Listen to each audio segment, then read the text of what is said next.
Hey guys, this is Full Stuff Incorporated, and I'm here with another evaluation video, and this time it's over TCG DDDs, or Triple Ds, whatever you want to call them.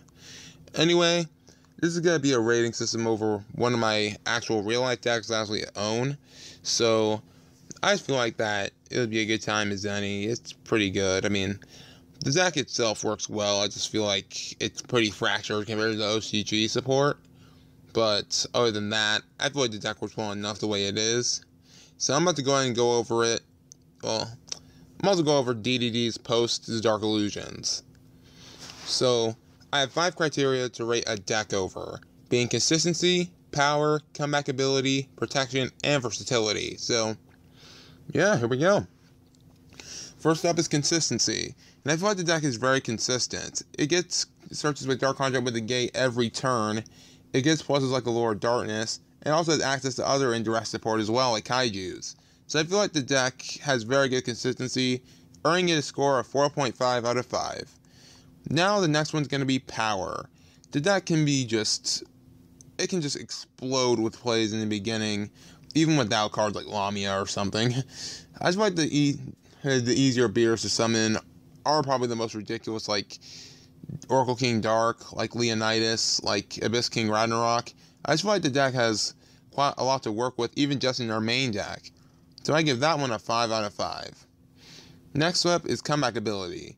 And I'm going to give this one a 5 out of 5. Why? Because I feel like the deck can just top deck one card and win. I mean, if you summon out, like, let's say you're in a tight spot, and you just draw Savant Capital, you pretty much got a game there. Because if you summon it, you can go ahead and just search a Dark Contract with the Swamp King infused for probably the bigger one. You know, the Wave Oblivion King, Wave Oblivion Caesar?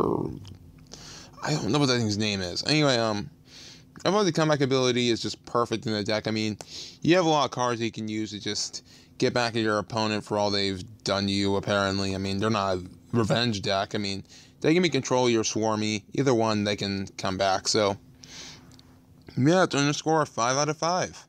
Next up is protection, which is one of the lower scores, I'm not going to lie. I mean, it has decent recovery, and it has Dark Contract with the Witch, and it has quite a bit of Floodgates. But outside of indirect support, I feel like the deck is really lacking in protection all of the time. So I just feel like the deck has a 3.5 out of 5. The next up, and the last thing, is versatility. And overall versatility is probably its lowest score, unfortunately, because there's a lot of plays this deck can do, but it's all in just one fusion quite a bit of the time, like just being Oracle King Dark. So I just feel like the deck's very limited in that area, and it's gotten itself a 3 out of 5 in that score. Pretty average at best, but it's not terrible. Next up, the 3 pros and cons of TCG DDDs. One of the pros is that they can make powerful beaters very fast, because like the cards like Oracle, like Oblivion King Abyss Ragnarok being able to revive your monsters, not even counting on the level. So the deck is just very consistent in getting out huge beaters, and also being able to make quite a bit of Exceeds plays. So I feel like that's a big plus for it. Also, it gains life points to ridiculous levels, allowing the summons to be used without worrying. I mean, with cards like Oracle King Dark and the contracts, you can gain a ridiculous amount of life points. And just off of that alone, I mean, they have other plays other than just that, so I just feel like the deck can just gain life points and have something to fall back on other than just having lack of floating quite a bit of the time. And the last pro is that they can make rank 7 and rank 8 plays, but doesn't really have to, because they're already massively powerful as it is, and that, like, the rank 7 and 8s, they're very, very good. I mean, you can use them, but you don't have to. I mean, they're not Synchrons, but you have to use Synchros. They can use the main deck and just win, so I feel like this is a huge pro for it. Now, what's bad about the deck? I feel like it has lack of recovery and floating. I mean, a card like Wave King Caesar being able to search you a contract, cool. That's something that floats. But almost all the other things just doesn't float. It's just, I feel like once you hit rock bottom, you hit rock bottom. So, yeah, I just feel like you have nothing to fall back on once that board is broken.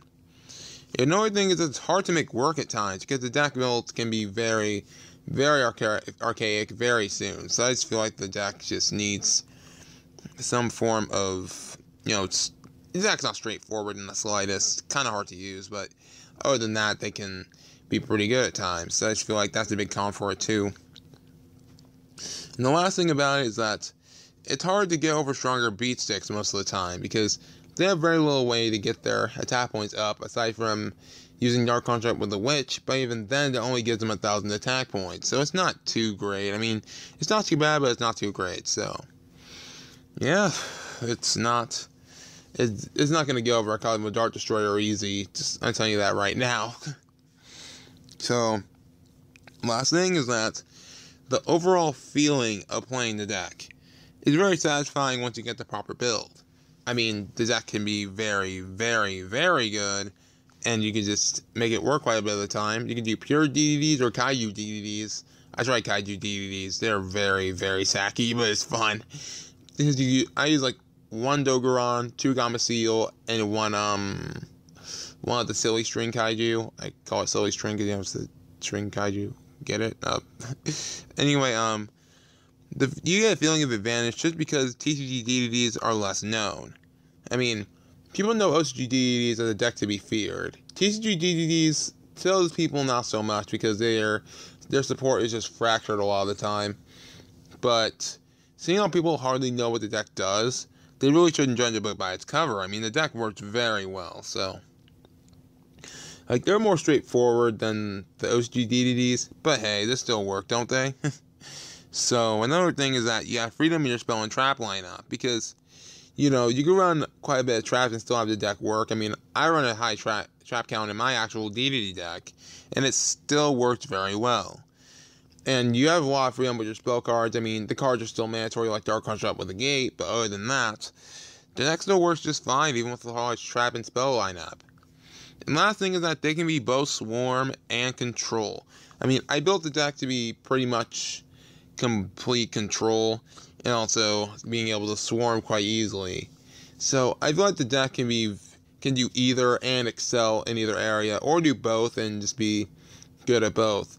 I mean, I thought it was good at both route, but even then they both excel at each area. So I feel like TCG DDDs are very under the radar and they're very usable in a competitive scene. Heck, if you look at Team Samurai's channel, there's that DDD King guy on there. I forgot what his name was, but I love seeing his builds and he's just phenomenal with them. And I don't neck deck, don't worry. So yeah, that's all for today, guys. If you guys like this video, go ahead and hit that like button and subscribe. So talk to you guys next time. Hey guys.